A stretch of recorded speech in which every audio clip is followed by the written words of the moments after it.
नमस्कार मंडळी, पुन्हा एकदा तुम्हा सर्वांचं आपल्या लाडक्या यूट्यूब चॅनलमध्ये मनापासून स्वागत आहे. हुकुमाची राणी ही या मालिकेचा आजचा भाग खूपच इंटरेस्टिंग होता.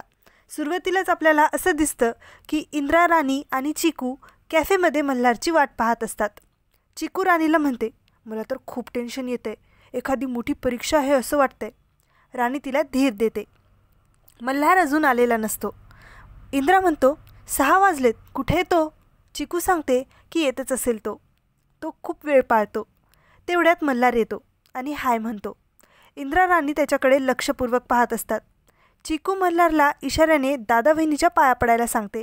तो तसं करणार असतो, पण राणी त्याला थांबवते. इंद्रा म्हणतो, पाया पडायची वगैरे काही गरज नाही आहे, बस. मल्हार बसतो. इंद्रा त्याला विचारतो, तू चिकूला कधीपासून ओळखतो आणि काय करतोस? त्यानंतर इंद्रा म्हणतो, मला माझ्या बहिणीसाठी घरजावई हवा असेल तर? मल्हार म्हणतो, आम्ही एकमेकांवर प्रेम केले, लग्नही करायचे, पण घरच्यांचं मन दुखवून नाही. इंद्रा म्हणतो, लग्नानंतर चिकू आमच्याशी बोलू शकेल, भेटू शकेल ना? त्यावर मल्हार उत्तर देतो, दादा, त्यासाठी तिला माझ्या परवानगीची गरजही नाही. लग्नानंतर ती परकी नाही होणार, उलट मी तुमचा होईन. हे ऐकून इंद्राला राणीचे शब्द आठवतात. तो लगेच राणीकडे बघतो. राणी नजर चोळते आणि मल्हारसुद्धा. नक्कीच राणीनेच मल्हारला असं बोलायला सांगितलेलं असतं. पुढे इंद्रा विचारतो, बरं, UPSCत यशस्वी नाही झाला तर दुसरं ऑप्शन आहे का तुझ्याकडे? त्यावर MSc झालेलं आहे आणि नेट सेटची सुद्धा तयारी करतोय असं मल्हार सांगतो.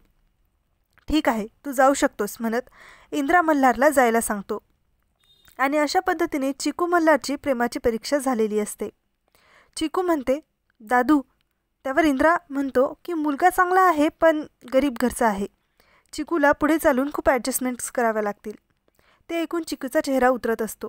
पण लगेच इंद्रा म्हणतो, मला मुलगा पसंत आहे. ते ऐकून तर चिकू आनंदाने उड्याच मारत असते आणि काहीतरी गोड खाण्यासाठी आणायला जाते. राणी इंद्राला म्हणते, सर, प्रेम कळायला लागले की काय तुम्हाला? आणि खूप मनापासून प्रेमाबद्दल खूप छान बोलत असते. तिच्या शब्दात इंद्रा हरवून जातो. तेव्हा त्याला पाहून राणी म्हणते, सर, कुठे हरवलात? तुमचं प्रेम आठवलं की काय तुम्हाला? तेवढ्यात चिकू येते. ती इंद्राला गोड भरवणार इतक्यात इंद्रा तिला थांबवत म्हणतो, आत्ताच आपण सेलिब्रेट करायला नको, कारण घरी सगळे काय रिॲक्ट करतील काही सांगता येत नाही. त्यावर चिकू इंद्रा आणि राणीला मला समजून घेण्यासाठी थँक्यू म्हणते. आता घरी सगळे एकत्र जेवायला बसलेले असतात. राणीने खीर बनवलेली असते. त्यावरून मालती उगाच वाद घालत असते. आता इंद्राला माझ्या हातची चव आवडत नाही आहे असं म्हणत असते. तेवढ्यात चिकू तिथे येते आणि तिच्या गोड बोलण्याने सगळं वातावरण आनंदी करून टाकते. ते पाहून विक्रांत उर्मिलाचा हिरमोड होतो. खिरीवरून तमाशा होईल असं वाटलं होतं, पण काहीच झालं नाही असं ते म्हणतात. मालती चिकूचं कौतुक करता करता तिच्या लग्नाचा विषय काढते. तू नसलीस तर घर खायला उठेल असं म्हणते. चिकूच्या लग्नाचा विषय बोलताना सगळं महाडिक कुटुंब भावनिक झालेलं असतं. आबा म्हणतात, मुलगा लहान असला की आईच्या मागे मागे असतो, मोठा झाला की बापाचा मित्र बनतो, पण मुलगी कायम मुलगीच असते असं म्हणत चिकूला मिठी मारतात. ते पाहून राणी विचार करते, मुलीचे आईबाप होणं खूप अवघड आहे. माझे आईबुवा पण रोज मला असेच आठवत असतील. आणि तिकडे खरोखरच राणीचे आई आणि बुवा तिची आठवण काढत असतात. इकडे राणी इंद्रा आता त्यांच्या रूममध्ये बोलत असतात. तेवढ्यात चिकू त्यांना पुन्हा एकदा थँक्यू म्हणायला तिथे येते. आणि तुम्ही दोघं कायम असेच बेस्ट कपल राहायचे असं मला प्रॉमिस करायला सांगते.